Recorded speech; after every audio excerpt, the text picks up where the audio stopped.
Chapter 12:11 Cracking. Michael immediately teleported himself over to their headquarters and saw Alpha and the Unity clones looking over the three eggs with intense focus. The leftmost egg, one that was dark blue colored and with lightning streaks all over, was Jakku's cocoon. The middle one was green, like nature, with moss, vines, and leaves protruding out of the shell as if it was an artifact that had been left in an overgrown jungle. It was Yumisu's egg. The rightmost one was colored white just like a normal egg, except for the fact that it had a slight golden tint around it as if it was made out of holy aura itself. Atop it was a large eye inlaid with gold. This was Shayna's. All three of them were currently showing signs of movement, a little shake here, a little jitter there. It looked like they were getting ready to get out of their shells at any moment. This made Michael quite excited, though it made him think of transporting the eggs to a different location. He didn't want their headquarters to be in ruin once three large-sized dragons emerged out of those eggs. ChatJK6, any estimates on their ETA? According to normal estimates, they are now expected to emerge out of their shells within the next 24 hours. Michael took a deep breath. He could wait that long. And so, he did. He waited with bated breaths as the movements inside the eggs became more and more pronounced as the time passed on. In the meanwhile, the shadow orcs kept giving him their reports about the various movements in the outside world. It didn't take much of his attention away from the eggs. First of all, these were things that Shayna needed to know, and second of all, Cassell was keeping everything at bay. So this gave him leeway until finally, evening came. Michael saw the first crack in Shayna's egg. That crisp sound was like an alarm clock that shooed away all of his sleepiness as he waited for them. Cracks continued to form until a small piece flew away. Golden light leaked out of the hole, light that Michael realized was made out of ability power. It truly looked like they were going to hatch into the same species Zion was now. Do they also need no Godforge piece to advance their cultivations? Should I start transporting them away from this place now? Jakku's egg now started to crack, then Yumisu. But except for golden light leaking out of the missing pieces, Jakku's egg leaked out blue plasma like that of lightning. And Yumisu's egg leaked out smoke, no, clouds, dark clouds that looked like it was ripped straight out from a storm. Michael's entire focus was on the dragonborns that he didn't even see the shadow orcs appear behind him. Bootatu. Iratata. He turned around, finally noticing them. Immediately, he knew that something had happened. Otherwise, they wouldn't have interrupted right when the dragonborns were in the middle of emerging out of their shells. Michael followed the shadow orcs, teleporting himself underground, right exactly where the orcs had made a home for themselves. Nothing but darkness was allowed here, except for the shadows of Reborn. Right now, they were in the middle of what seemed to be a control room. Shadow orcs moved with hurried intent from place to place, watching the surveillance cameras placed on the walls and the monitors on desks. In the very front wall, he saw a dynamic map of the royal continent, encompassing the known Queen's region as well as the King's region where their nation resided. The territories occupied by Reborn were colored green, which was the entire King's region and about half of the lower Queen's region, like Angora City and other such territories. Those who were allied with Reborn were colored blue. Meanwhile, territories that Reborn had yet to enter were colored gray. The lower part of the map was filled with greens and blues, while the upper part was filled with grays and red. The color red was designated for territories that were occupied by their enemies. This included the companies who had rejected them, like those who were a part of the anti-Reborn sentiment, as well as the known ersatz strongholds. Michael already saw this map just a few days ago when the feast had just started, but already a lot of things had changed. There were now some red blobs popping up near the lower Queen's region, their territories. Well, they weren't exactly their territory. These were cities, towns, and small landmasses who had allied themselves with Reborn but had not yet fully bought into their ideology. We've seen a current uptick of bands of thieves, mercenaries, and marauders attacking these points here, and here, and here. Naruto pointed to most of the blue territories. But strangely, there were no attacks on the green territories. Somehow, these random attacks hadn't touched any of the territories that were owned by Reborn. "Ra-ta-ta, they're smart," said Sasuke. "If they'd even come a kilometer near our territories, we would have destroyed them immediately. Instead, they came to the territories we don't have jurisdiction over." Since these territories and towns were only allied with Reborn, they didn't have the power to send their forces to get rid of this problem. They'd see it as an attempt to conquer them. "Don't they have their own armies to deter these kinds of attacks?" Michael asked them. "That's the thing, boss. These marauders don't come for any strategic buildings or garrisons. They only rob the civilians." "What do they rob?" Michael already had a feeling as to what. "Automobiles," Naruto answered. Michael grumbled it was starting. With the advent of the New Age, a period where magic was unavailable, the automobile was going to be a critical piece of machinery going forward. Before, it was just a convenient method of transportation, but it was nowhere near as vital. Now everyone needed it. Chapter 12:12 Car Thieves. They have continued to greatly produce automobiles as fast as they could, but they simply couldn't produce as much as what the people demanded. And even if they did, not everyone would necessarily want to purchase it at full price. Why spend thousands of sand dollars if you could get it for free? Those thieves, marauders, and hooligans were now targeting the territories allied to Reborn, knowing that they had the most amount of people with automobiles. They couldn't target New Sparta. Conglomerates and upper echelon companies had a tight defense around their own supplies, especially the automobiles. So they targeted the isolated territories. These were only protected by a few companies, not even in the top 200 of the golden rankings. The risk was very low. "Now, for incidents as small as these, we do not dare interrupt your very busy schedule," said Naruto. "But we've had a report that now some people are planning on attacking one of our automobile factories." Michael frowned. The Mobius. They shook their heads. "No, boss, one of the smaller factories near the King's region." These were the factories made during their expansion to the Lower Queen's region. "Who's going to attack us?" "The Ersatz." Michael frowned again. The Ersatz were going to attack them this soon. "How did you find out about this attack?" he asked them, though he should have known who. "May." Fudge suddenly appeared from under his feet and jumped up into his head. The violet slime was once again wearing his black ninja outfit with a cape inlined with red. But this time, he was also wearing the military hats of the Ersatz soldiers. Since Fudge was the one who reported on this news, Michael was pretty sure of its accuracy. "They needed some automobiles," said Fudge. "It's only now that they're starting to get interested in our products. They're sending a few high-leveled magnetics for this mission." Fudge then spat out a shadow blob, which then slithered its way on over towards the dynamic map in the wall. Red blobs popped out inside one of their territories near Angora City, about to attack 3 factories stationed there near each other. They chose this place because it's also where some of our gas is being transported. So this attack would have gotten them the automobiles and the fuel. "Should we mobilize our forces to intercept them?" Naruto asked. The shadow orcs behind him looked ready and willing. But Michael shook his head. "I don't think so. If we intercept them before they attack, they'll know we'll have someone on the inside." He looked towards Fudge, who just shrugged.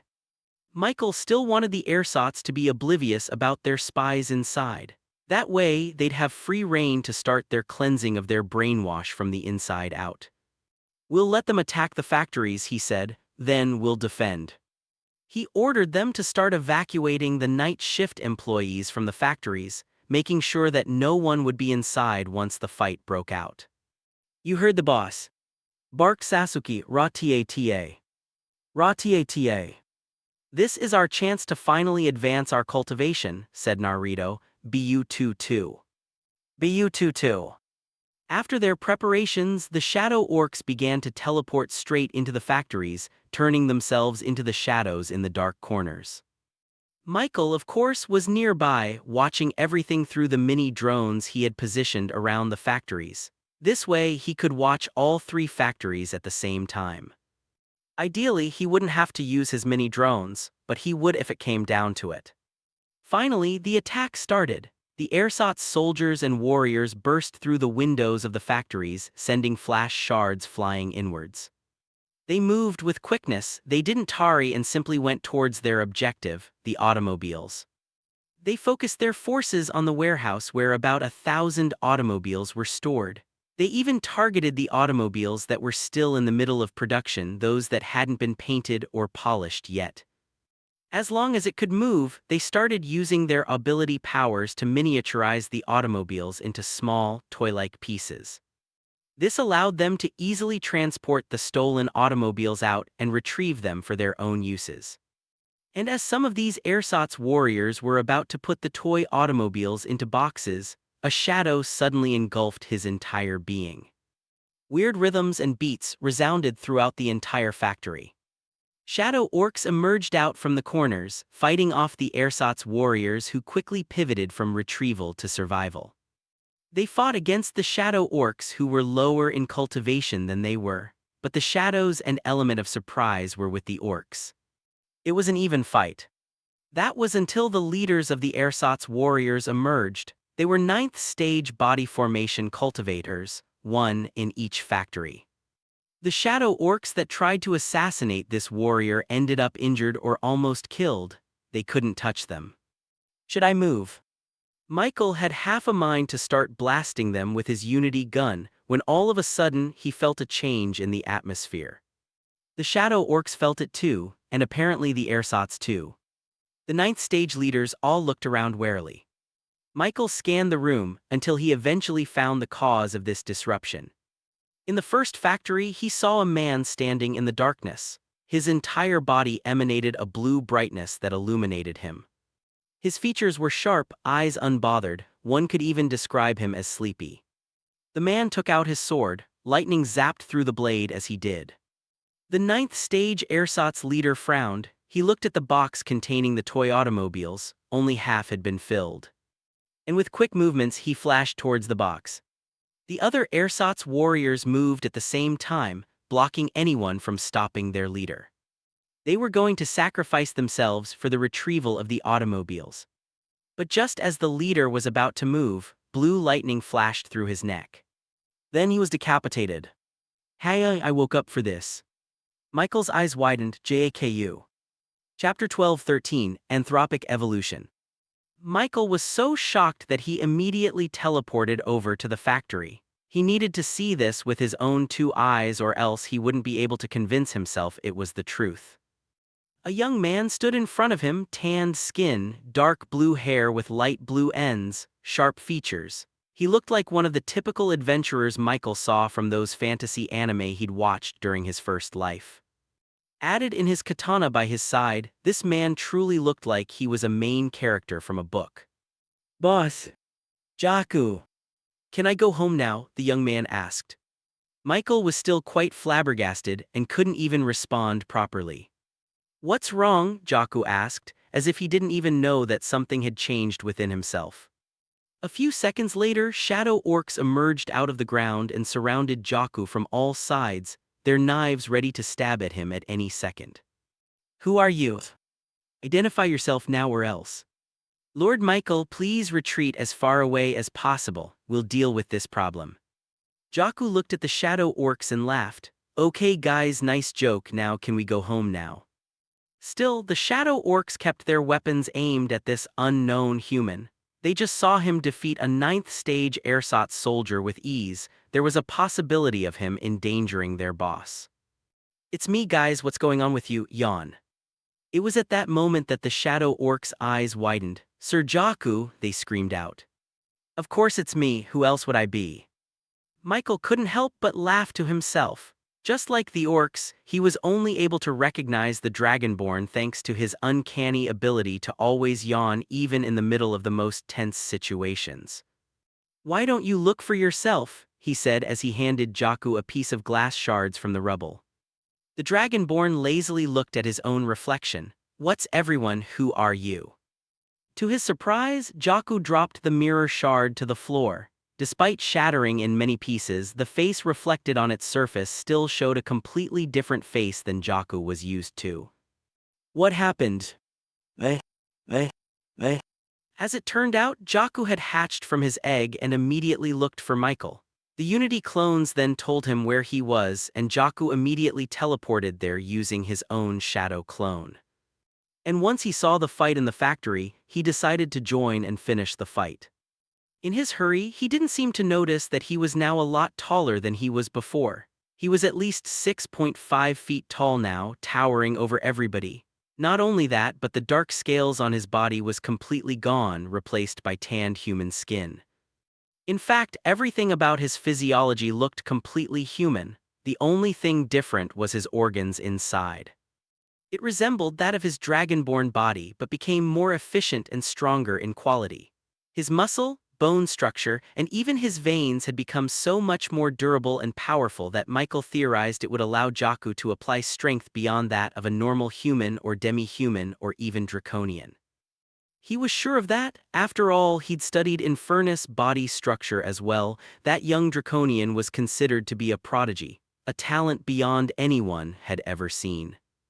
That's what allowed him to become a student of cherries. One could even say that this was a much more difficult title to achieve than being a student of a heavenly knight. Yet Jaku's physiology still looks superior to that of Infernus. According to my estimates, Jaku has shown a 400% increase in base strength compared to his previous state. That was just his normal state. They hadn't even taken into account his ability power. Damn it, now I won't fit perfectly in my bed, Jaku complained. How can I sleep peacefully now? Michael wanted to hit the Dragonborn's head to smack some sense into him, but Jaku was now too tall. He was only 6 feet tall after all. Smack! Michiel felt a sharp pain at the back of his head, only 6 feet tall. Point taken. As he massaged the back of his head, Michael couldn't help but wonder, was this Jaku's evolution? Why is it so different from Zion's evolution? One turned into a dragon, the other into a human. The only difference between them was their talent and their cultivation levels. He also noticed the fact that Jaku still had God-forged pieces in his heart. It was still embedded in his heart, becoming the source of the ability power in his body. They're so different that I can only conclude that they have a completely different evolutionary path. Speaking of which, Michael looked at the mini drones positioned in his other factories. This was not the only place being besieged by the ersatz at the moment. And from what the Shadow Orcs told him, it seemed that they were also helped by unknown humans who showed up out of nowhere. The Shadow Orcs finished up the job by typing up all the ersatz members that they caught during the robbery. If it was before, he would have just killed them, but he decided that he was going to change the way he fought against the ersatz. He was going to try and turn these zombies back into the living. It wouldn't be easy. These ersatz members were still spitting hateful words as the Shadow Orcs tied them up, promising to kill everyone and stuff. But they wouldn't be saying that soon enough. Anyway, once the trouble with the automobile factories was over, Michael met up with the Dragonborns. 2 women walked up towards him, both fair-skinned, as if they were princesses from another land coming to visit the nation of Reborn. One of them looked refined, back straight. Her very presence oozed out grace, gentleness, and rigidity. With her straight black hair, upturned eyes, white skin, Shayna bowed towards Michael. Lord Michael, I am pleased to report that we have successfully evolved without any problems. Chapter 12-14, Cyclic Evolution. Shayna wore a formal business attire, one that made her look as if she was a powerful businesswoman. Unlike Jaku, who was still wearing his clothes from before, now tattered from being stretched thanks to his new body, she was more aware of the change in her body. She quickly changed her clothes to something that fit her more human features before she teleported here to assist in the factory. It was the same with Yumesu. The shy Dragonborn looked more human than her sister. She had short green hair that made her look boyish. Like always, she had her head down and struggled to make eye contact with anyone. But despite that, one couldn't help but admit that there was a hidden strength within her. Looking at her felt like looking at a distant storm. It looked fine from afar, but once they got close, they'd witness the wrath and unbridled power of Mother Nature. Shayna was tall like Jaku, but Yumisu was the same height as she was before. Hello, Yumisu greeted. Hello, Michael greeted with a smile. Do you all like your new evolutions? The three Dragonborns were able to see the difference in power immediately. Despite being only in the 7th stage of body formation, they were able to defeat a 9th stage ersatz cultivator with absolute ease. They didn't even have to use their ancient roar to do so. And despite Jakku's complaints at first, even he couldn't help but admit that this evolution had completely boosted everything about their capabilities by many folds. It was at this point that Michael noticed that the three of them were indeed the same species as each other. They looked human but had enhanced dragonborn physiologies. Truly, the only differing evolution between the siblings was Zion. And once he told them about Zion, they immediately wanted to see him for himself. So, letting the Shadow Orcs deal with the aftermath of the ersatz robbery, he and the Dragonborns immediately teleported back to the nation. It was now deep in the night. The only thing active in the nation of Reborn were the taverns and bars that the working-class citizens frequented during their off times. Michael found the dragon curled up in the backyard of their headquarters, half of him on the balcony itself and the other half laid on the grass. He did feel a bit sorry for the young dragonborn. Thankfully, he wasn't alone. Ferris, in his human form, leaned on the dragon as he slept. He awoke once Michael and the others arrived. "Oh, Michael," and Infernus's eyes narrowed as he looked at the three humans behind Michael. He seemed to have sensed that something was different with them. His draconian intuition was telling him that they were opponents that he shouldn't underestimate. "You."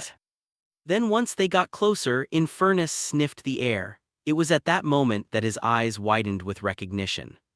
"You the Dragonborns." His shout woke up the sleeping dragon beside him. "Huh," Zion sleepily muttered. The young dragon immediately perked up as he saw his siblings. "Bro." Then he broke out in laughter. "H-A-H-A-H-A-H-A-H-A, bro, sis, you're still in a small form like that." They. The Dragonborns had a little reunion, which mostly consisted of Zion teasing his elder siblings about how now he was the one who was ahead of them. In the meanwhile, Michael and Infernus met up alone in the headquarters. The Draconian had requested this meeting as soon as he saw the state of the three Dragonborns. "Listen, I'm not going to ask how you were able to evolve them, but I'm just hoping that you consider at least going to the Draconian continent." Michael's eyebrows raised. "Why is that?" Infernus showed a rare moment of vulnerability. "To be completely honest, we Draconians are quite prideful. We consider ourselves as the best race in the world. This all stems from the fact that we believe that we have the strongest genetic connection to the ancient era. We believe that we are the descendants of the mythical beasts, and that is why we are desperate to have the ancient roar manifest inside our race. But now, you have shown that the ancient roar actually manifested around demihumans, but not just any demihuman. Demihumans who are called Dragonborns. Unless you chose that name arbitrarily, I believe that there is a connection there." Michael could see where Infernus was getting to. He was implying that the Draconians and the Dragonborns, and by extension the Komodos, were part of the same branch of genetic evolution. And it seemed that they were connected of some sort. If we solve the problem of this connection, we could theoretically find a way to resurrect the mythical beasts into this world. We could regain the majesty of our race. I think that this is the ultimate evolution for all of us beast folks and demi-humans. I think that our path isn't progressive, it's a circle, and we'll only achieve our peak once we go back into the start, once we all become mythical beasts. Beast folks and humans weren't so different after all. Beast folks wanted to become mythical beasts, meanwhile humans wanted to become ancient humans. These two species were just trying to find a way to revert back to the ancient era, when power was abundant amongst everybody. "There are secrets," continued Infernus, "secrets about the mythical beasts that are only found in the Draconian continent. Now I'm not allowed to see them, but I bet if you showed up with the Dragonborns, my species will be convinced to let you take a peek at the records." This was very intriguing for Michael, and perhaps he would someday go to the Draconian continent. But currently he has no plans. They were still too weak when it came to the global scale. Who's to say that the Draconians wouldn't imprison them and look at the secrets of how the ancient roar was achieved? Of course, that was just him overthinking things. If Cherries wanted to force them to tell their secrets, she would have already done so. No one would be able to stop her. Chapter 12:15 New Allies. The Dragonborns found themselves adjusting to their new lives with mixed reactions. They did like the way that they had become stronger, more resilient, more powerful. They had successfully gone from the 7th stage of body formation all the way to the 9th stage in one fell swoop. However, this evolutionary benefit came with unwanted things as well. First of all, they were so vastly different from their previous bodies that hardly anyone recognized them. The orcs almost fighting with the Dragonborns were not the last time that happened. Some of the guards and soldiers they had stationed around New Sparta were alarmed to see 3 new unknown people wandering the premises. It wasn't until Michael himself made an announcement did people finally begin to recognize the truth. After that, things went pretty smooth sailing. After all, the Dragonborns may have looked human, but they were just as monstrous as they were before. Shayna still directed Rebornians with a Spartan attitude. She kept things on track even with all of the things happening around their territories. She did it with a smile which looked horrifying to those who already knew her personality.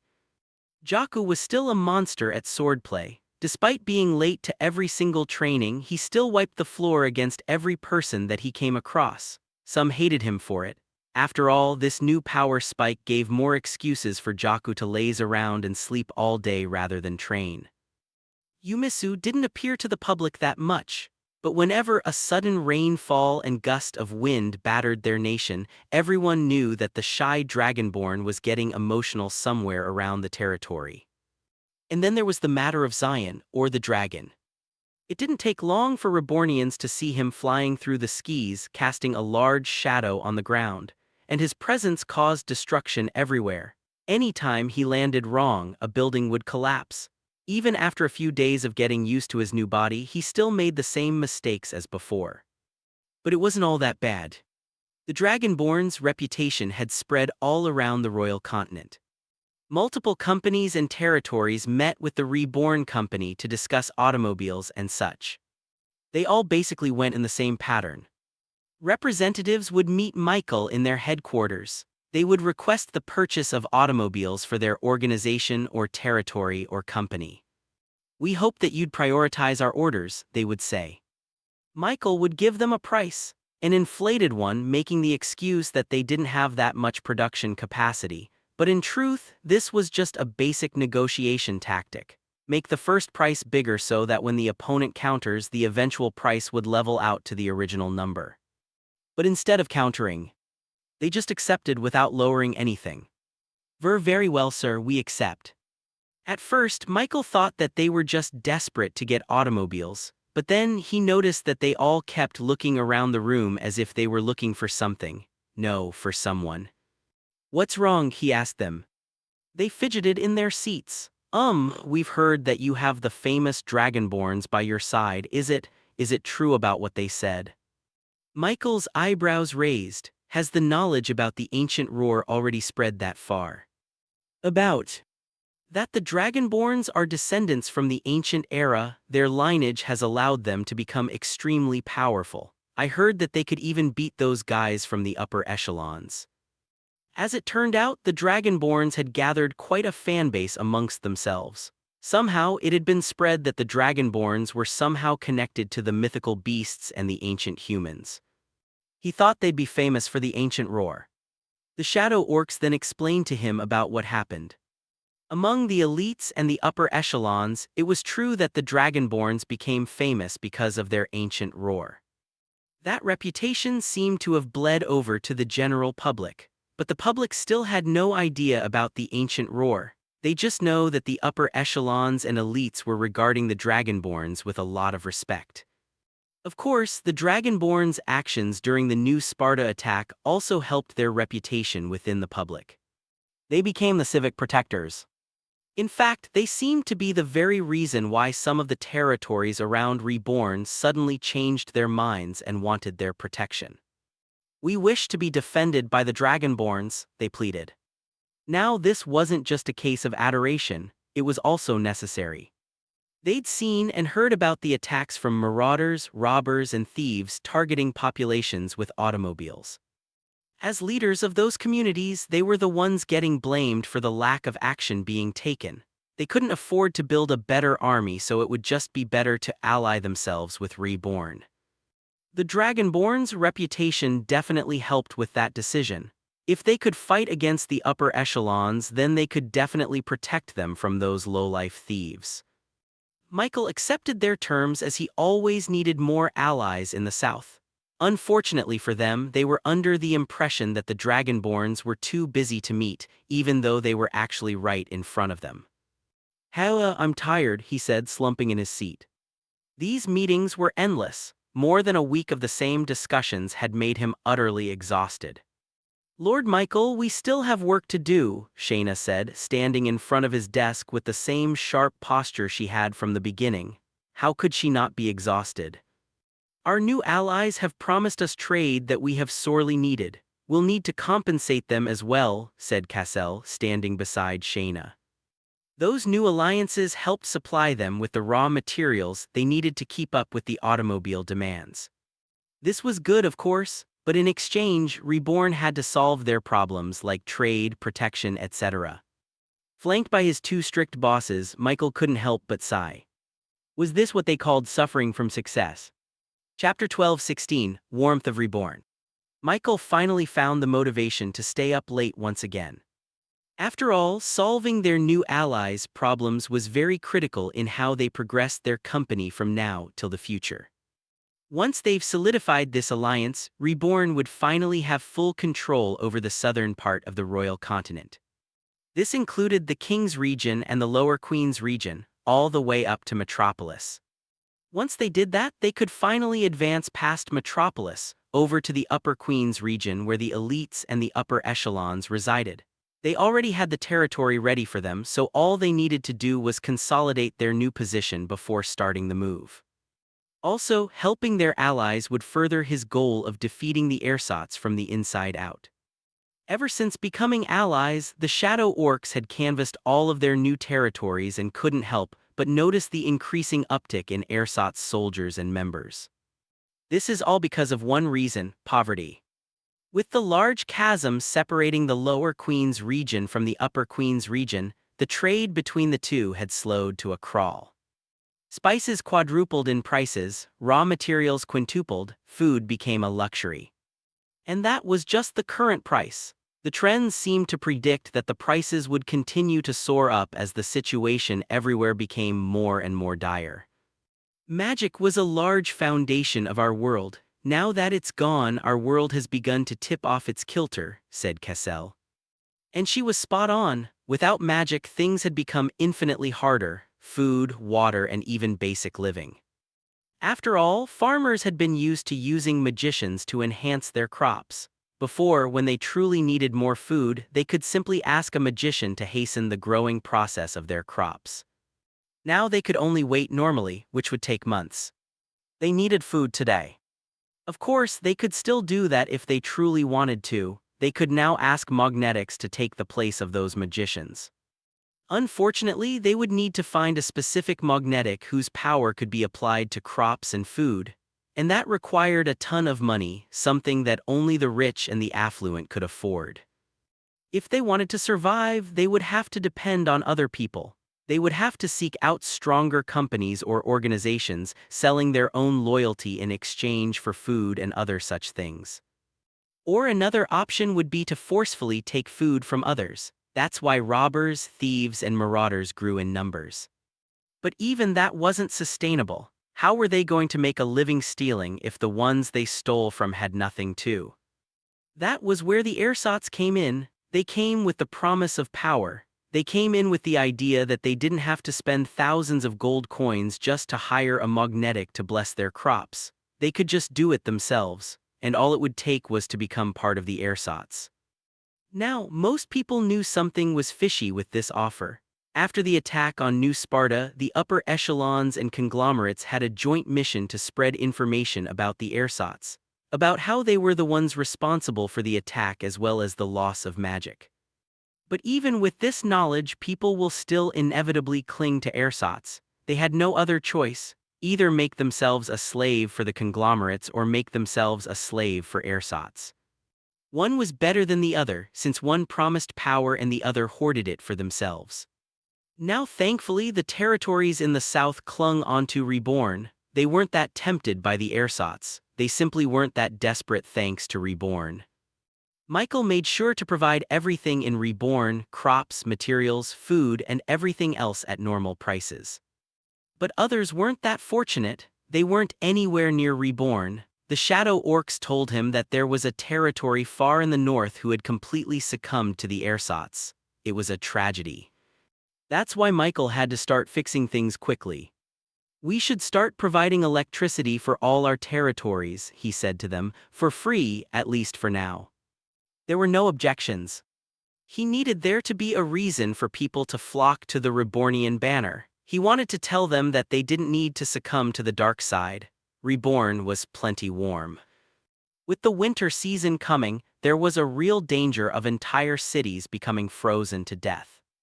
Before, they relied on magicians and wizards to warm their territories and keep them from the blizzards that frequented their region.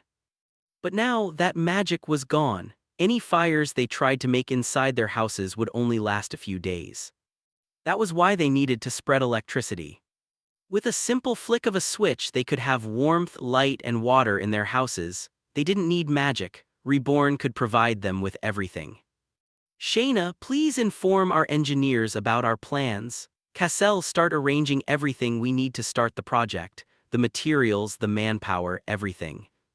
Both women nodded before turning around and walking out of his room with a pep in their step. Then he quickly turned to his shadow. "Fudge, you there?" A violet slime emerged from the darkness, jumping into his arms. "Yes, master." "How's our new recruits?" Fudge's mouth curved up into a devious smile. A few days ago, Michael instructed Fudge to take care of the ersatz members that they caught during the automobile robbery. And to be honest, Michael did feel bad for the ersatz members since they'd have to be under Fudge's slimy hands, but that was the only way to ensure they wouldn't escape. "How are they?" he asked Fudge.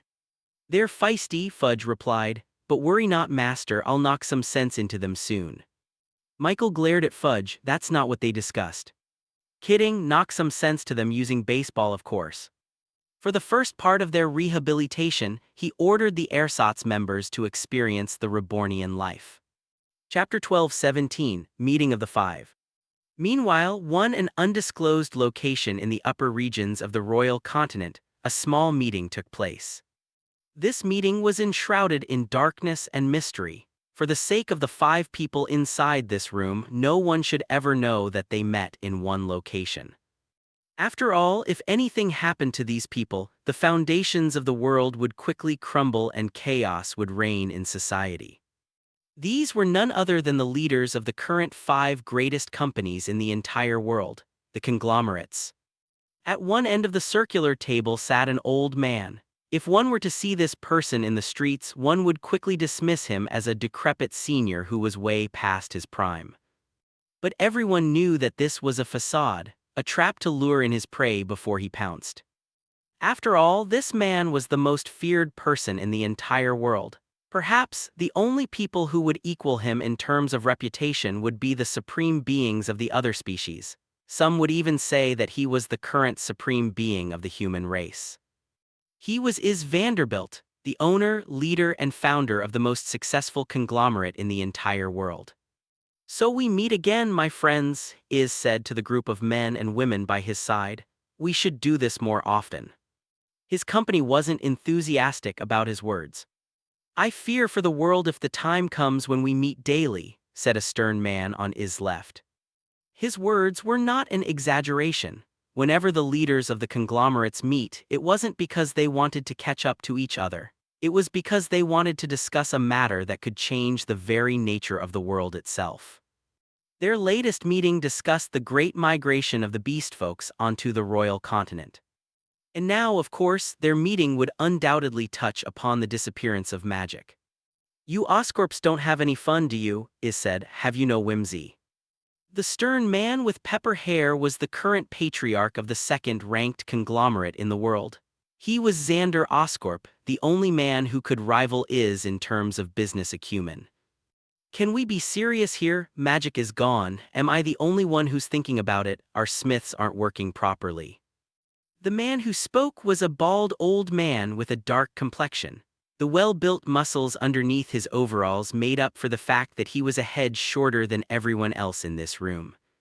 He was Rakan Hephaestus, the current leader of the greatest human smiths in the world. "Oh, are you lacking in fire already? Want me to sell you a volcano?" said a middle-aged woman wearing a monocle. She might look young, but she was the oldest person in this room.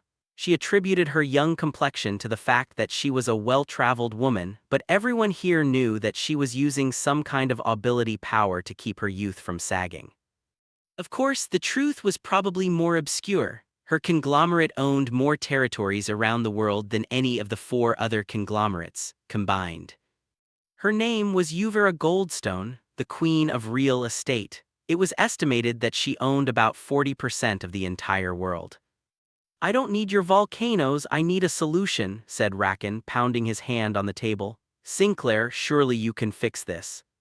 The Hephaestus leader turned to the pink-haired old woman at the other end of the circular table. Sinclair was the greatest apothecary in the world. She could cure anything and everything. Some even said that she could cure death itself. Her great healing powers paved the way for her company to become a conglomerate. It was all built on the shoulders of a single woman. So if there was anyone who could cure the world's disease, its lack of magic, then surely she was the only one who could do so. "The loss of magic in the world is simply a symptom. Even if I returned mana to our atmosphere, it would not fix our problems," she said. She spoke those words easily, yet the contents of them were nothing less than shocking. She made it seem as if she could return mana into the world, and none of the conglomerate leaders spoke out disproving it, meaning it was most likely true. "Magic will keep disappearing unless we deal with the real disease," Sinclair said with cold indifference. "You all know who they are." The conglomerate leaders were well aware of the ersatz threat. They were also aware of what they had to do to defeat them. It was just a matter of working together. With all 5 conglomerates working together, no underground organization would be able to withstand their onslaught of power. But despite gathering together in a single room, these conglomerate leaders had absolutely no intention of working together. These people were smart, cunning. They know that the loss of magic was a threat to all of their way of living. But they also know that it was an opportunity to get ahead of everyone else. Every single person in this room would eliminate each other in a single heartbeat if the opportunity presented itself. So they were all just waiting, watching until one of them stumbled, and then they could either reach out their hand to help or push them down even deeper into despair. That's why they were all so wary of each other, why they dare not reveal any of their hidden cards. "Well, does anyone want to help me destroy the ersatz?" Iz suddenly asked. This was the hand they'd been waiting for, but instead of saying anything, everyone else turned even more silent.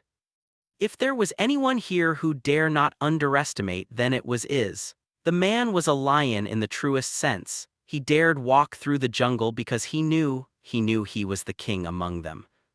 Chapter 12:18, Lion's Growl. "Have any of you heard about what happened in New Sparta?" asked Sinclair. The pink-haired woman's voice echoed in the silence amongst them. "Ah yes, the gathering of the beast folks," said Rakan. "That place had become even more important than we originally thought."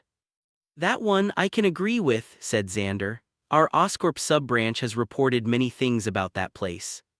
Every single one of the conglomerate leaders all nodded their heads, except for the man at the top spot of the circle. Has something happened while I was gone?" Iz asked with a smile on his face. He seemed excited, like a dog having been told that he was about to get something juicy. They all looked at the Vanderbilt lion. "You've been enjoying your retirement way too much, my old friend," said Xander Oscorp.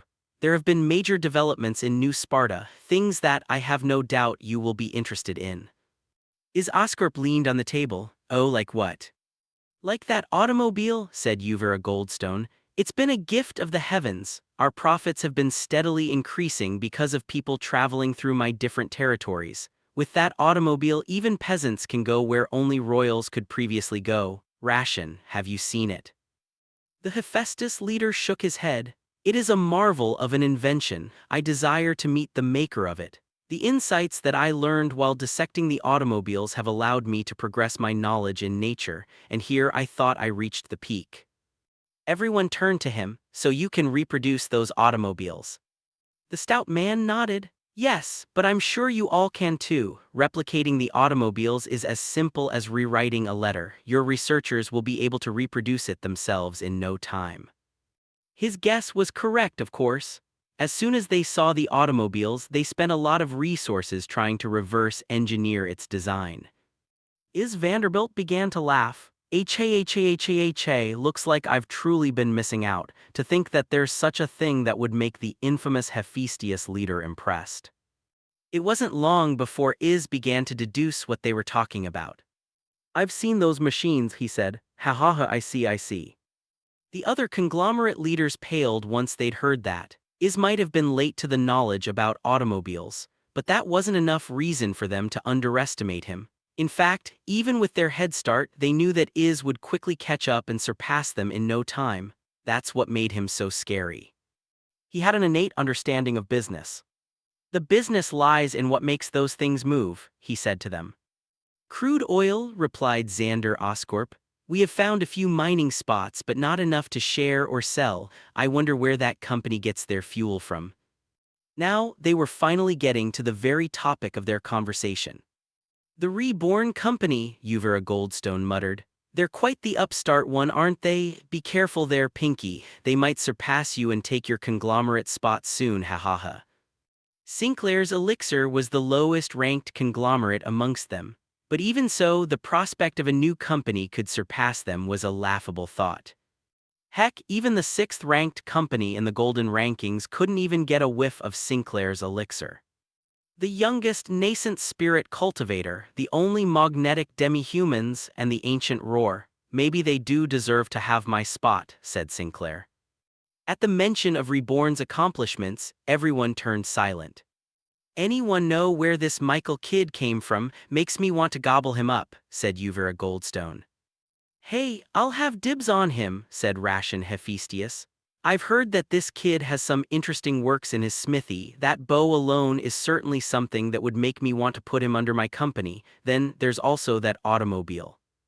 Are they even going to accept our invitations? Asked Xander Oscorp. As these conglomerate leaders engaged in friendly arguments about who was going to get the Reborn Company, they felt someone growl. It wasn't voiced out, but they felt it like it came directly into their minds. They turned to Vanderbilt, who had a crazed expression on his face. They all upped their guards. They hadn't seen that look on his face in a long time. That only appeared during the early days of the Vanderbilt Company, back when they were a fledgling little company, back when they weren't at the top of the world. It was a time when the lion was just a pup, when was hungry, when he wanted to consume and devour everything in his path in order to become the greatest company in the entire world. And right now, was having that same look on his face. It was as if Thigh were looking at a lion. That focus on his eyes made him look like he was just about to pounce. That smile wasn't actually a smile, it was him baring his fangs. Somehow, mentioning the Reborn Company had made the lion wake up.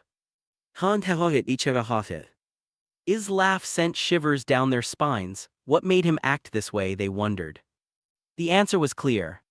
The lion had found himself a prey, had found himself an opponent. It was at this point that they felt pity for the Reborn Company. If was acting like this, then there were just two options. Either they get devoured by the Vanderbilt Company, or they get destroyed by them. Soon, the meeting between the conglomerates came to a close. Vanderbilt was alone in his room, sitting at his desk with a smile on his face. Reborn, my youngest son. He'd remembered that kid. He'd remembered hearing about a talented young genius from the furthest ends of the royal continent. He'd remembered Michael, for he was the only one who seemed to have the talent to inherit his company for. And now, it looks like the kid was living up to that expectation. "Come on, grow more," is muttered, "and let me see if you're truly the descendant of a lion." Chapter 12:19, Shadows Rep. Despite a lot of things happening, a lot of pieces moving, a lot of plots moving forward, things had considerably slowed down in the nation of Reborn. The people here had settled into a steady rhythm, but it was no means slow. Production was amped by at least twice their normal rate in order to accommodate all the new demands that their citizens and allies wanted. Of course, they focused most of their efforts in building automobiles. It was their biggest seller, and with the money that they were generating through the loans and direct selling of cars, they were able to keep their heads afloat even with a recession coming in the economy. The upper echelon companies and the conglomerates gobbled up any automobile they found on the market. Michael didn't blink an eye as he increased the prices of cars for them. They could afford it. And because of that extra money generated, they could afford to keep their food prices low in the nation of Reborn. Their allies didn't have to spend an arm and a leg just to have something to eat for the rest of the month. Of course, it couldn't be helped that there were going to be some mischievous thieves trying their luck in stealing from them. They never succeeded, of course. All they would hear were the sounds of drums beating and the distinct war cry of Bu-22 and Ra-Tas before they found themselves consumed by the darkness. The Shadow Orcs were so effective in keeping the nation of Reborn protected that they had earned themselves a reputation. The silent beat killer. Now legends and myths were being spread around that whenever those beats were heard, you better return from whence you came or else you'd find yourself erased from the face of the earth. Of course, this was all true, and it was thanks to the steadily growing power of Reborn's shadow. Each mission of theirs allowed their individual members to become stronger and earn enough experience to either awaken into a magnetic or advance through the stages quickly. The Orc chieftains were both in the 8th stage of the body formation realm. With them at the head, there was no shadow in the southern part of the royal continent that they did not know of. Below them, the elite penumbras, numbering 10 in total, were now all in the 7th stage of their cultivation. It was a title reserved only for the 10 strongest orcs in the organization, so competition amongst them was fierce. They were in charge of high-stakes missions where failure was not an option. They monitored the ersatz strongholds, spied on upper echelon companies, and if push came to shove, they were in charge of dispatching their enemies without anyone even knowing. Then after them was the High Penumbras. Now they were 20,000 orcs strong, with their cultivation stages ranging from the 4th stage to the 6th stage. They were the main force of the Shadows of Reborn. They patrolled the streets protecting citizens. They made sure everything was working properly, even when no one was looking. Then there was the Low Penumbras. They had 50,000 members in total. This was the place where new magnetics were placed in order to be trained. They ranged from the 1st stage to the 3rd stage of the body formation realm. With this growing army of shadows, Reborn had become a true powerhouse in information gathering, in espionage. Many upper echelons companies, organizations, and other such interested parties who tried to infiltrate Reborn to learn its secrets and its vulnerabilities. But they would always find nothing. Every secret was as empty as a shadow. Because of this, their reputation had spread as fast as the Dragonborns. Reborn had their spies, and they were not to be underestimated. "Lord Michael, we have found a problem regarding the establishment of our electric grid." Shayna came into his room still looking as human as she was before. He couldn't get used to it. She presented him a map. On an empty plot of land above Angora City in the Queen's region and below that of Metropolis and New Sparta and the chasm that had been carved onto the land, there was a large red circle. That was where they were going to install their new power plant. With this power plant, they'd be able to build an electric grid that included the new allies of Reborn in the south, while also encompassing Metropolis, New Sparta, and a few territories further up north. Now, the power requirement for this kind of power plant would be unprecedented. He'd have to build a steam power plant at least 4 times as big as the one they had in the nation of Reborn. That wasn't going to be feasible. The bigger it was, the larger of a target it became to their enemies. Now, the Dragonborns and the Shadow Orcs could definitely protect it if it came down to it.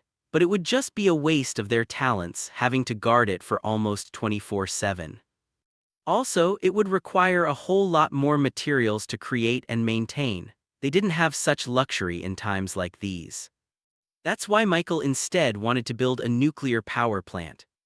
They'd be able to produce more power more efficiently. Of course, there was the problem of a possible fallout, but with the power of abilities and nascent influence, that danger was basically non-existent. He could just influence nuclear fallout to not be harmful. Now, the problem would actually be the fuel, uranium. They didn't have any of that in their mines in the southern region of the continent. He'd personally searched through the parched lands for it to no avail. That's the reason why he hadn't built a nuclear power plant in the nation of Reborn. They didn't have uranium. Good news, we found uranium near our projected nuclear power plant. Bad news, they don't want to sell it to us, Shayna said. Chapter 12:20, Uranium. As it turned out, the only place that had uranium was in a state in the middle of nowhere whose main production came from mining the natural minerals they found on the ground. They weren't exactly a town or a city or a company. They were just a small gathering of like-minded people who had now come to settle into the place since they were making their living through mining. Why not, he asked Shayna, are they part of the anti-Rebornian sentiment? Of course, there were some territories who didn't like Reborn, even though they'd done nothing wrong to gather their anger. It was all a product of discourse, opinions, and false rumors spreading about them. The advent of the automobiles truly disrupted a lot of people's livelihood, and it couldn't be helped if there were some people who lost jobs because of it. Of course, Michael did his best to mitigate that problem. He always welcomed those who lost their jobs to his territory, offering them a job to drive for their taxis and stuff like that. But it couldn't be helped that there were some who were too consumed in their anger that they simply just threw his invitation in the trash. No, Lord Michael, from what they told me, they said that they aren't allowed to sell any materials to any outsiders, Shayna said. Michael pursed his lips. That was a problem. Now, I had the Shadow Orcs start their investigation and they found something interesting, Lord Michael. They say that they're not selling anything to outsiders, but they seem to always be sending a carriage full of minerals somewhere over the north. Shayna then pushed a piece of paper in his direction, and when we traced where that mineral was going to, they landed on this company. Michael stared at the name on the paper. Carifula Limited Company. They were an upper echelon company ranked number 19th on the Golden Rankings. He remembered them clearly because they were part of the people who had conspired against him during the summit meeting at Cherry's castle. What happened to their leader? Shayna smiled. He was executed, she said, still keeping her smile. Somehow being human made that cold smile even more terrifying. The man chose to be executed rather than have his shame be passed down onto his descendants. That's how they are able to keep their company afloat even with the loss of their leader. He'd been replaced by his descendant. Michael rubbed his chin. Are they blocking us on purpose because of this? Shayna shook her head. It's unlikely. First of all, they do not know that we need uranium from the mining estate. And second of all, they would only be inviting more trouble in their company if they were found to be carrying grudges against us. According to the report Shayna gave him, the Montgomery family themselves persecuted the Carifula Limited Company. They were saved from getting all of their assets seized by sacrificing their leader. If they were found to be plotting against Reborn, then that sacrifice would be for naught. They'd lose a lot more than what they'd gain if they messed with Reborn. Then why? It's just the natural way things happen, Shayna said. Upper echelon companies get their power from exclusivity. They offer these lower-ranked companies, estates, or towns their protection. And in exchange, those territories would only be able to trade with their upper echelon company. The territory that we were in before you found us was like this. We experienced hardship and poverty because our territory had to pay a lot of taxes on an upper echelon company. And those taxes get passed down until those already destitute and struggling to live have more debt to their names. Shayna's example was one of the worst-case scenarios of this kind of business, but it does happen. Not everyone is like you, Lord Michael. I can't wait until we spread your ideals to the rest of the world. That way no one has to suffer like we did, Shayna said with genuine heart. Hearing her words, Michael became even more emboldened. Even if they didn't need that uranium, he would have tried to help that mining estate. What does the Carifula Limited Company offer them in exchange for their allegiance? If it was food, they could provide it. If it was protection, they could provide it as well. He wanted to show them that they didn't need to sell their own freedom just so that they could survive. It's life, Shayna answered. The inhabitants of the mining estate rely on the Carifula Limited Company to heal them every month. Without that upper echelon company's help, the inhabitants would become extremely ill to the point where their own skin would burn despite not being anywhere near a flame. In exchange for curing these diseases, the inhabitants offered their minerals, their taxes to Carifula. And as he heard this, Michael couldn't help but shake his head. Uranium was radioactive, and if they were mining it day and night for years and years on end, then it was only natural that they had radiation sickness. Living near that place without any protection was like experiencing a nuclear fallout at the exact location where the explosion occurred. And when he explained this to Shayna, she couldn't help but gasp in surprise. So that's the reason. Then I shall tell them to start packing their bags. Living in such a dangerous place is not ideal. Michael stopped her. With normal physics not being well understood in this world, he knew that it would be hard to make other people understand what he was talking about. What do you mean rocks make you sick? It didn't make sense to them. And even if he was able to make them understand what was happening, he doubted they would just leave their place so easily. They lived in that place for generations. No one could leave their home so easily. Have the Dragonborns gather, we'll go on a little trip, he said. He already knew what to do to help these inhabitants. And that brings us to the end of this chapter. This is Jason audiobook, and I just want to give a huge thank you to every single one of you for staying all the way through. Whether you're listening to relax, to escape, or to dive deeper into these incredible worlds, your time and support truly mean everything. Every like, every comment, and every share helps this channel grow and allows more stories to come to life in audiobook form. You're not just listeners, you're part of this journey. If you have a web novel you'd love to hear turned into an audiobook, don't hesitate to send me a DM. I'm always looking for new adventures to bring to the channel, and your suggestions could be the next big story we dive into. And if you're enjoying the content and want to support even more, consider checking out the Patreon for exclusive early releases, bonus chapters, and behind-the-scenes content. Once again, thank you for being here. Until the next chapter, stay immersed, stay curious, and I'll see you in the next story.